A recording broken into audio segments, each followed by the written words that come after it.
So you might be looking for a phone around the $200 price point, and you've noticed there are a bunch out there. So how do you pick the best one?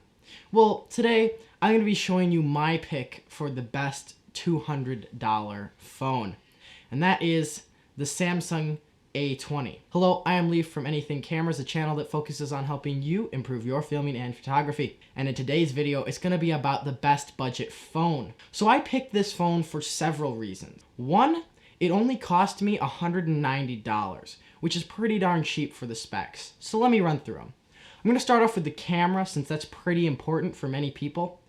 I think it's pretty decent for this price range. It has two cameras on the front, one 13 megapixel and then a 5 megapixel wide angle camera. And then the selfie camera is an 8 megapixel camera. They're pretty decent in low light. I mean, you're not going to be looking at flagship quality here, but they're pretty good and they're as much as I'll ever need. So I want to talk about the screen because many people really like to have a nice, clear, bright screen. And this is actually a pretty good screen. It is just a 720p screen, but I find for its size at 6.4 inches, that is plenty of resolution, and it is really bright, so you'll have no trouble seeing it in broad daylight. The screen has a very small chin on it and just a small camera notch, so there isn't much happening around the screen that's distracting or looks bulky or unnecessary. So now I want to touch on performance. It has 3 gigabytes of RAM, and it's a 64-bit architecture. It has a Samsung Exynos 7 Octa 7884 chipset, if that means anything to you. I know it's pretty decent, it's not amazing, but I like it. So it has a pretty nifty processor. It's an octa-core processor. 2 of the cores are running at 1.6 gigahertz, and the other 6 are running at 1.35 gigahertz. Now this can boost performance in certain applications, like multitasking on your phone if you have a bunch of stuff open and you're, say, editing a photo or editing some videos. It makes it really fast. So now that I've run through performance, let's just talk about a few other things that you might want. Like this phone has face unlock and a nice fingerprint reader right on the back of the phone. And this reader is pretty darn snappy. So now in the area of build quality, this phone is pretty decent. It's not amazing, but it's good enough for what I need. So this has a Gorilla Glass screen, so it's pretty durable. It's the latest version, but it's definitely not the highest tier Gorilla Glass. And on the back, instead of having a glass back, it's a plastic back. So if you like glass backs, then this isn't nice, but I really don't care about glass backs. Honestly, I prefer plastic because if I drop my phone, I don't want the back of it to shatter, and because that's just one more thing that can go wrong and I'd have to pay to get replaced. It is a pretty stiff design. It does not have a lot of flex in it, even though it's actually quite a large phone for its thickness at this price point. So I think it was designed quite well, and you're not going to have any problems with this breaking. Advertised battery life is 26 hours, and I would say I'm getting about that. I think it's pretty accurate. I'll run it all day with some pretty heavy uses, and then into the next morning, and I won't have any issues with battery running low. It does have a 4,000 milliamp hour battery, so not huge, but if you're conservative, you can definitely get that advertised 26 hours of battery. Just, turn your screen brightness down when you don't need it up and turn on battery saver mode. Before we go any further, make sure to click that bell icon and hit the subscribe button so you don't miss any more videos. Let's talk about ports for a second because this can be important for some people. It has a USB-C charging port, which I needed to have in a phone. I was not going to go with a micro USB. Not going to happen. It's 2020, guys. But also, I wanted a headphone jack because I prefer plug-in headphones to wireless.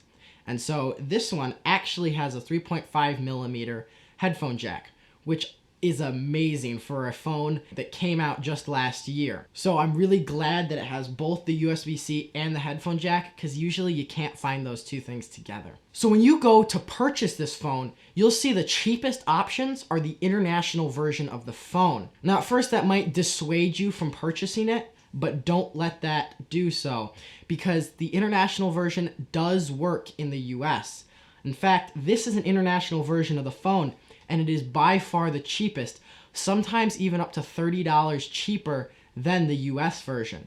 It'll just come with a weird charger that plugs into the wall, but all you need to do is get your own wall outlet adapter, and then the USB-C cable that comes with it works perfectly fine. There is an added plus to getting the international version, and that is this phone will work in other countries in Europe, whereas the US version will not work in all those countries in Europe. So if you replace your SIM when you're going on vacation to Europe and just pay for like a month or two of data over there, you will be able to use your phone. The last thing I want to mention is this phone does do Samsung fast charging. So if you do have the fast charging power brick, you will be able to do fast charging on this phone. So I want to compare this to another phone, and that phone is the Moto G7 Power. Now, the G7 Power is $50 more expensive, and there are some different trade-offs here and there, and you'll have to make your own decision as to which one you want, because Noah got this and I got this. So